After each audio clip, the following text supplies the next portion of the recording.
ఎస్బీఐకి కేటాయించిన భూమి కాదు అది. 2006, 2007లో ఎస్బీహెచ్ అప్లికేషన్ పెట్టుకుని రాయదుర్గం దగ్గర సర్వే నెంబర్ 83/1 మాకు కార్యాలయం కట్టుకోవడానికి మాకు ల్యాండ్ కావాలంటే అప్పుడున్న కాస్ట్ ప్రకారంగా 25 కోట్లు.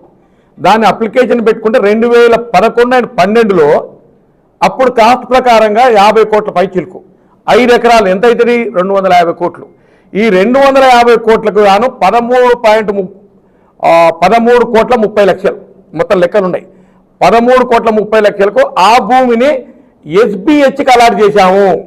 దేనికోసం అలాట్ చేసింది? అప్పుడు కాంగ్రెస్ ప్రభుత్వమే 2011-12లో వాళ్ళ ఆఫీసులు కట్టుకున్నామని అలాట్ చేసినాము. కానీ 2015లో నోటీసులు ఇచ్చిండ్రు. నోటీసులు ఎవరు ఇచ్చిండ్రు? BRS party. 2015లో ఎవరున్నారు? కేసీఆర్ ప్రభుత్వం. 17లో ఏం చెప్పింది? నీవు 11లో తీసుకున్నావు, ఎందుకు కన్స్ట్రక్ట్ చేస్తలేవు బిల్డింగులు, కాబట్టి మా ల్యాండ్ మాకు కావాలని అడిగింది బీఆర్ఎస్ పార్టీ ప్రభుత్వం.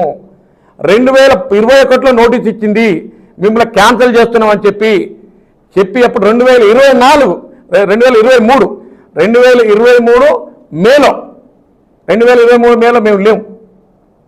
2023 డిసెంబర్లో వచ్చినాం మేము. అప్పుడు వీళ్ళకు మిమ్మల్ని ఎందుకు రద్దు చేయకూడదు నోటీస్ ఇచ్చి వాళ్ళు రద్దు చేసింది. అప్పుడే వాళ్ళు కోర్టుకు పోయిండ్రు. ఎవరు పోయిండ్రు? ఎస్బీఐ. ఒరిజినల్ కేటాయించినప్పుడు ఎస్బీహెచ్ ఎప్పుడు విలీనమైంది? 2017 సెప్టెంబర్ 13 నాడు దేంట్లో ఎస్బీఐలో విలీనమైంది. ఈ కథ అంతా నడిపింది మీరు, క్యాన్సిల్ చేసింది మీరు. మళ్ళీ కూడా మా ప్రభుత్వం వచ్చినాక మళ్ళీ కూడా ఆల్టర్నేటివ్ ల్యాండ్ ఇస్తామని చెప్పాము. ఆల్టర్నేటివ్ ల్యాండ్కి ఒప్పుకున్నారు.